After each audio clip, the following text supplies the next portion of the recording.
What's up YouTube? What I have for you today is a zombies perk tier list from Black Ops 4 Zombie. I got the inspiration for this from a fellow zombies YouTuber, Victoria, aka Nexaru. I'll link her channel and the video in the description. So yeah, enjoy. So first we're going to start off with Dying Wish, and let me just tell you, this is one of the, I'm just going to put this in S tier right away because this is a crutch perk if I've ever seen it. What it does is, if you're about to go down, you go into a berserk mode, which you have increased melee damage, and you're invincible. You can't be hit, you can't be down. So you get down, 4 zombies hit you, but instead of going down, you're at 1 health.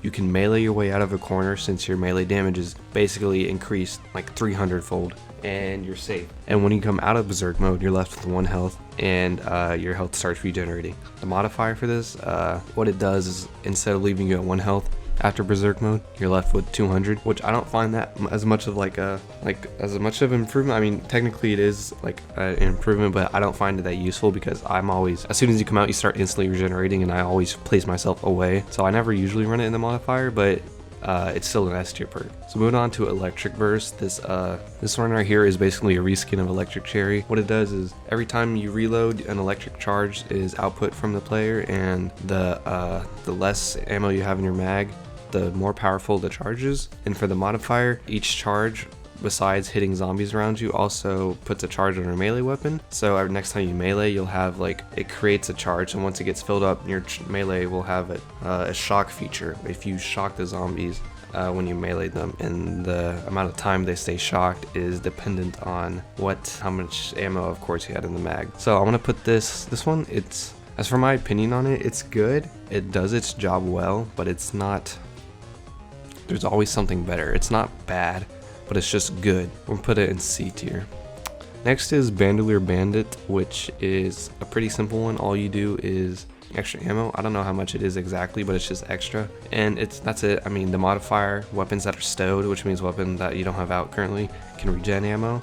But other than that, I mean, it's pretty basic perk, but the functionality of it is really good. I don't really use it unless I'm grinding for headshots or maybe an Easter egg or something, or even a gauntlet, but it's still really good for when you use it. And it's going to be A tier because it's not as peculiar and niche as some of the other perks that might be lower than that. So next is Deadshot Dealer, which, I mean, it's exactly like Deadshot Daiquiri. Your ADS snaps to the head, you have better hip fire, and no weapon sway for snipers. And the modifier is, if you go on a headshot streak, a little progress indicator on the perk shows you how long your streak is. If you get, I think it's 5 headshots, you get damage boost for all your bullets after that, and it'll start glowing. Your perk will start glowing to indicate that you've reached that headshot streak, and you'll get a damage boost.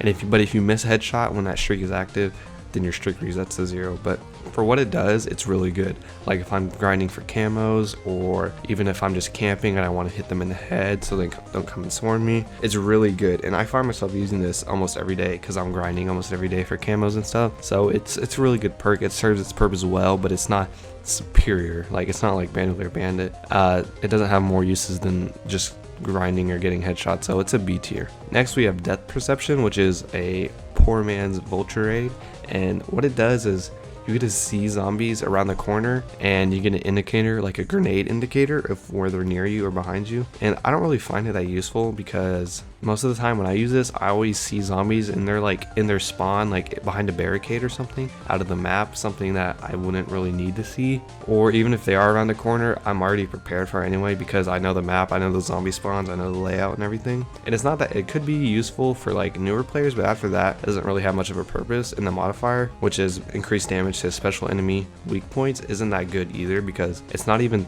increased damage to special enemies, it's just their weak points, like the sack on the back of a Blightfather, or even the little spots on the Stoker where he's glowing. It's not that good, so it's our first F tier. No one ever uses it. Next we have Ethereal Razor, and this would be the perfect perk if these knives only played zombies, which I'm pretty sure he has. But anyway, what it does is, you get an offhand, on your offhand, the one where you don't lunge and directly stab the zombie, you can have an arc that affects multiple enemies, like a swoop. Like a sword from Minecraft, basically, is the best way I could describe it. The normal lunge is a one-hit kill on, I think, vermin enemies like Hellhounds and Nosferatu forever, and it does increase damage to normal enemies. And with the modifier, you get a heal every time you get a kill. And actually, you know what, I think that's where the one-hit kill is for vermin. I'll have to look it up, but Yeah, it's really specific. Like if you're getting Bowie knife challenges done, that's where it's good. But other than that, it's really niche and kind of like something that when you use it for what it's supposed to be used for, it's really good. But when like that's it, there's no other options for it other than like melee, so it's decently good. So yeah, I'll put it's like a C tier because it's not great, but when you need it for what it is, it's alright. It's comparable to Electric Burst. Next we have Mule Kick, which is all you do is just get a third weapon, which can be really good. You could have like a ray gun on Blood of the Dead with the Blundergat, or even on Classified, you get a ray gun on Winter's Howl. And when it's in the modifier, whenever you go down, if you go down and you lose that third weapon, if you rebuy the perk again, you'll get it back. And it's original, like how it was, how you had it before, which is really the only problem with Mule Kick in the past. I personally don't usually run with Mule Kick because I always get confused on like how to switch, and whenever you pack a punch, the order changes and you have to relearn it. I'm usually running with a wall weapon either, so I don't need 3 weapons, but I could see it being useful for like gauntlets. Actually, it is really useful for gauntlets and stuff. So it's a really it's a pretty good perk and it serves its purpose, so I'm gonna give it B tier. Next we have Pfc Slider, which is again a poor man's Pfc flopper, and instead of every time you slide you get an explosion, it's every time you slide you charge up to get on your perk indicator. It will show you how far you are. When you reach the max, you'll have an explosion whenever you slide into an enemy, and the explosion itself isn't really that powerful. Only around like round 9 it's a one-hit kill. But also another perk is that self-inflicted explosive damage doesn't do any damage to you, and reduced enemy explosive damage, so it's pretty good. It's not exactly Pfc flopper, but I can see how Treyarch didn't want it to be overpowered, so they made it like somewhat like Pfc flopper, but not really. And there's no dolphin diving in BO4 either way, so I'm gonna have to give it a solid D tier. It's a solid D tier because the modifier gives you immunity to trap damage, and you have to be sliding while doing it, and that's kind of, you don't usually slide through traps. I mean, I could see it be useful for something like the electric trap or even like the acid trap, but it's kind of, you have to think about it before you do it, because if you get up from your slide too early or you mistime your slide, you'll end up going down, which isn't the best. And you also get greater explosive damage from your slide the higher you are, and I could see this being, I wish this was on Die Rise, because there could be so many like cool things you could do, jumping off all the way up and landing in a slide and boom, killing a horde of zombies. But this is BO4, this isn't BO2, there's no Die Rise. Very few of the maps have any verticality to it, which makes the modifier generally useless in that aspect. So yeah, it's a solid D tier. Next we have Quick Revive, which it's an old one, it's a classic. The icon's still the same, color and everything.